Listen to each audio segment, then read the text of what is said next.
अस्सलाम यार, मार्केट तो स्टेबल यहाँ पे नज़र आ रही है क्योंकि बिटकॉइन कल से यहाँ पे जिस प्राइस पे था 1.18 के आसपास, 1.17 1.18 वहीं पे चल रहा है। अब देखना में ये है कि यहाँ से मार्केट मजीद ऊपर जाती है, 120 को ये क्रॉस करने की कोशिश करता है या ये नीचे आता है। ठीक है, इसको देखते हैं, उस हिसाब से फिर हम अपने ट्रेड का सेटअप बना पाएंगे यहाँ पे। ठीक है, मतलब फंडामेंटली और टेक्निकली दोनों तरीके से हम इसको देखने की कोशिश करते हैं और उस हिसाब से हम ये डिसाइड करेंगे कि आने वाले टाइम के अंदर, कुछ महीनों के अंदर, या यूं कह लो कि यार क्रिप्टो अच्छी चल रही है, बुल रन चल रहा है, ये कब तक आपका रह सकता है और क्या इस समय हम अभी क्या कर सकते हैं। वैसे तो जो भी हमने करना होता है, हमें हर वक्त 100% श्योर नहीं होता, इसीलिए हमें उसका बैकअप प्लान जरूर देना होता है जो भी करना होता है। ठीक है, अच्छा, लेकिन उसके साथ ही साथ यहाँ पे, उससे पहले मैं ये आपको बता दूं कि यहाँ पे कॉइन था, लोग मुझे पूछ रहे थे लैग रेंज के नाम से। ये अगर टोकन न्यू के ऊपर क्लिक करोगे बाइनेंस में, तो यहाँ पे ये एक नया टोकन लॉन्च हुआ। ठीक है, इसका यूज केस देख लेते हैं, जो भी कॉइन आता है उसका हम यूज केस देखते हैं। ठीक है, अब ये बात आप लोगों को पहले से ही पता है कि बाइनेंस के अंदर जितने भी कॉइन लॉन्च होते हैं, प्रोजेक्ट लॉन्च होते हैं, वो आप लोगों को फ्री में मिलते हैं अगर आपने एफडी, यूएसडी, यूएसडीसी और खासतौर पे बीएनबी यहाँ पे कुछ ना कुछ लेके रखा होता है। और मैंने हमेशा बोला कि इस काम के लिए आपने बीएनबी बाय नहीं करना, बट वैसे आपको बीएनबी रखना होता है। याद करो कि हमेशा मैंने आपको बोला बीएनबी लेना है, लेना है, लेना है, बट अभी देखो फिर बीएनबी की अच्छी खासी प्राइस यहाँ पे हो चुकी है और ऑफ कोर्स प्रॉफिट भी यहाँ पे लोगों को, मैंने भी कुछ अपना शॉर्ट टर्म के अंदर प्रॉफिट यहाँ पे बुक किया। ठीक है, तो बीएनबी आप लेके रखा होगा आपने, तो ऑटोमेटिकली आपको उसको आपने स्टेक के अंदर लगा देना है। ठीक है, अर्न के अंदर, और ऑटोमेटिकली आपको कुछ ना कुछ यहाँ पे, देखो बहुत ज्यादा नहीं होता, ये भी माइंड में रखना। तो इसीलिए इस काम के लिए बीएनबी नहीं लेना, बीएनबी वैसे आपने लेना है क्योंकि उससे बहुत सारे आपको बेनिफिट मिल रहे होते हैं और ऑफ कोर्स प्रॉफिट, मेन जो चीज़ है उसमें प्रॉफिट आपको नजर आ रहा हो।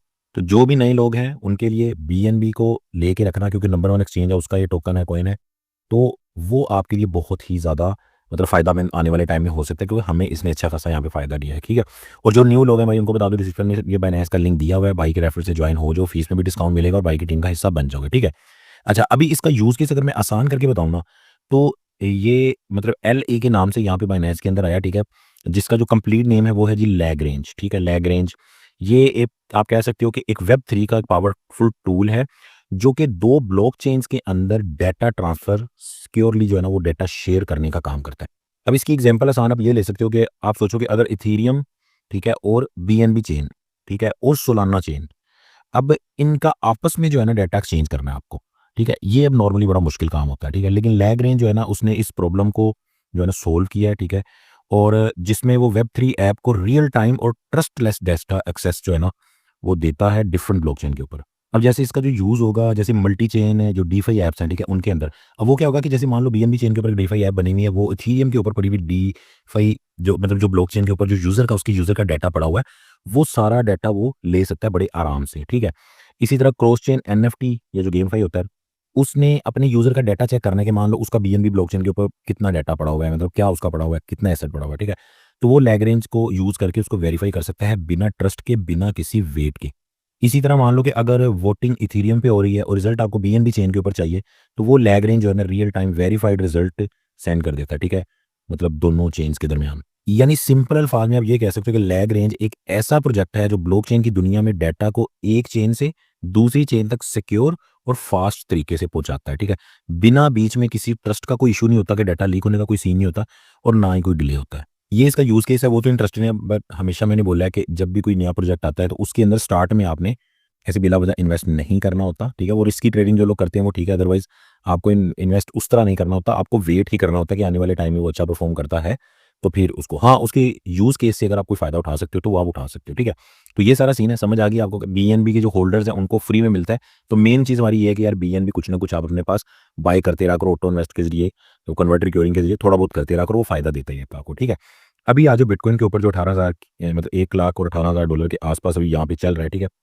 अब ये पिछले 1-2 दिन के अंदर जो है ना वो तकरीबन स्टेबल रहा है, 1.17 से 1.18 के दरमियान जो है ना इसका 24 घंटे का रहा है। ठीक है, और पूरी मार्केट एक्टिविटी जो है ना वो अभी भी स्ट्रॉन्ग नज़र आ रही है। ठीक है, जिससे मार्केट का जो सेंटीमेंट है वो तो बुलिश नज़र आ रहा है यहाँ पे। ठीक है, अब देखना ये है कि आगे यहाँ पे क्या हो सकता है। अगर तो यही मोमेंटम सस्टेन रहता है, यानी कि यही जिस तरह ये चल रहा है इसी तरह रहता है, या यहाँ पे भी ये बहुत ज़्यादा कुछ दिन यहीं पे स्टेबल भी अगर ये रहता है, तो ये जल्दी ही माना जा रहा है कि 120 तक, मतलब 120 के तक ये टच कर सकता है।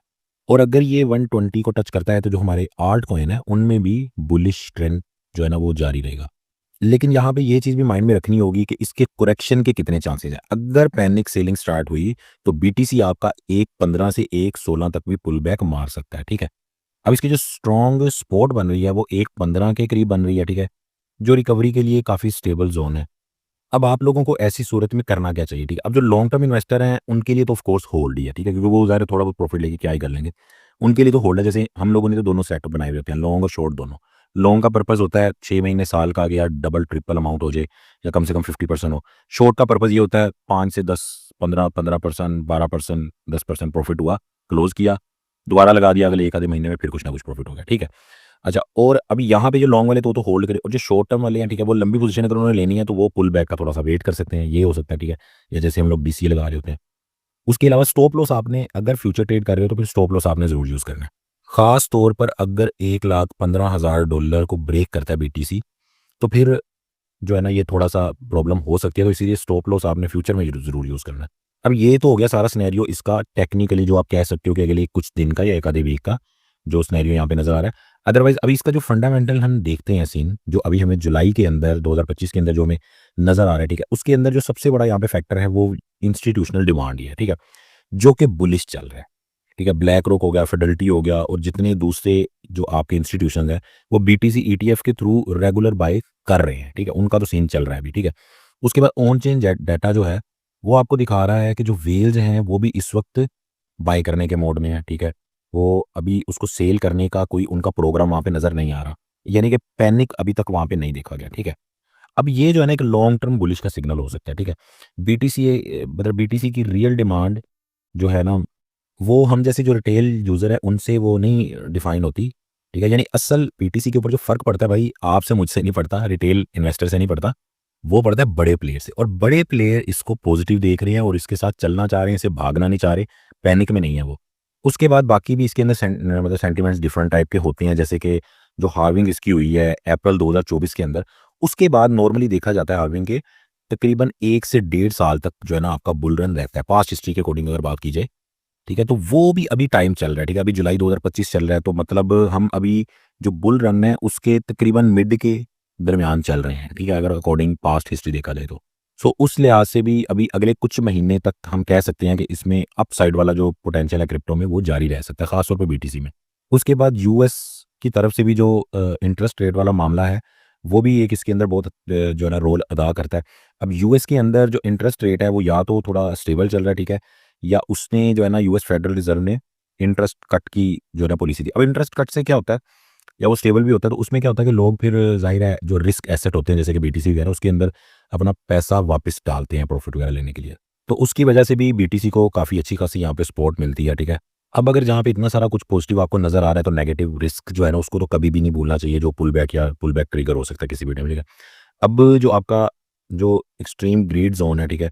वो आप कह लो कि ओवरहीटेड चल रहा है, ठीक है? उसके अंदर फेयर ग्रीड इंडेक्स जो है, वो कह लो कि अभी हाई चल रहा है। तो बहुत सारे लोग ऑलरेडी ये देख रहे होते हैं इस मुकाम के ऊपर कि यार नीचे आया तो हम प्रॉफिट बुक कर लेंगे, अदरवाइज़ हम वेट करेंगे, ठीक है?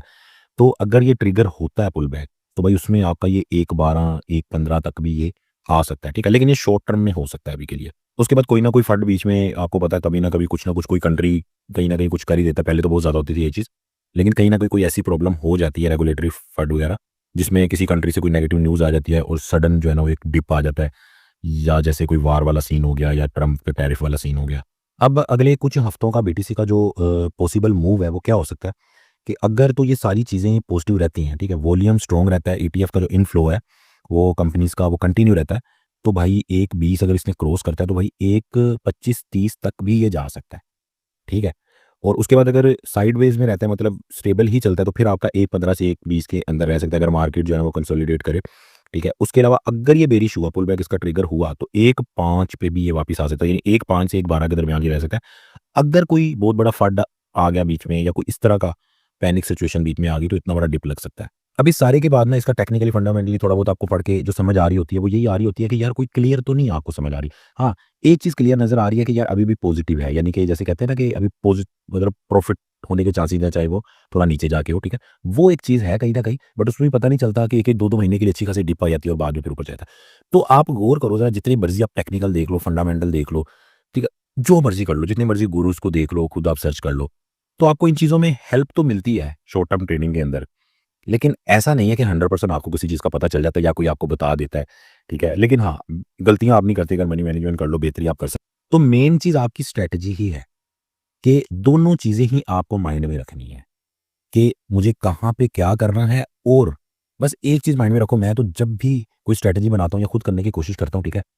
तो पहली बात तो ये कि कभी अपने आप को मैंने एक्सपर्ट समझा ही नहीं, ठीक है? अल्लाह का शुक्र है ज़्यादातर प्रॉफ़िट ही लिया, अगर लॉस में भी होते हैं 2-3 महीने तो चौथे महीने प्रॉफ़िट हो ही जाता है, ठीक है? पहले तो अपने आप को कुछ भी नहीं समझा और समझ आ गई कि भई किसी को कुछ पता नहीं होता, ठीक है? आपने भी नहीं समझना कि जनाब मुझे पता है मैं सब कर लूँगा। दूसरी बात, हमेशा पहला फ़ोकस प्रॉफ़िट पे नहीं होता अपना, पहला अगर जो लोग मेरे वीडियो देखते हैं उनको आइडिया हो गया होगा, मेरी हर वीडियो स्टार्ट इस चीज़ से होती है कि भई अगर नीचे गया तो क्या होगा? अगर नहीं मतलब नीचे तो जाना ही जाना है। तो हमारी स्ट्रैटेजी ऐसे बनती है कि भई नीचे जाए तो उसका हमारे पास सॉल्यूशन हो। अब वो चीज़ बोर है, थोड़ी लंबी है, वो जैसे ऑटो इन्वेस्ट करते हैं डीसीए वगैरह सारा। चीज़ बोर है, लंबी है, लेकिन वही वर्क कर रही है एट द एंड। जल्दी जल्दी और ज़्यादा प्रॉफ़िट लेने वाले खत्म होते जा रहे हैं मार्केट से, पैसा खत्म हो जाता है, उनका लॉस हो जाता है। बट हम लोग चाहे $100 से पूरे साल में $100 ही बनाएँ, 50 ही बनाएँ या मतलब $100 या 1000 लगा के पूरे महीने में 50 या $100 ही प्रॉफ़िट बनाएँ।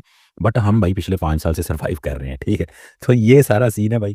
तुम अब कमेंट्स के अंदर मुझे बताओ ज़रा क्या तुम इस बारे में सोचते हो, और जो भी क्वेश्चन है वो भी पूछो। नेक्स्ट वीडियो किस पे चाहिए बताओ। अल्लाह हाफ़िज़।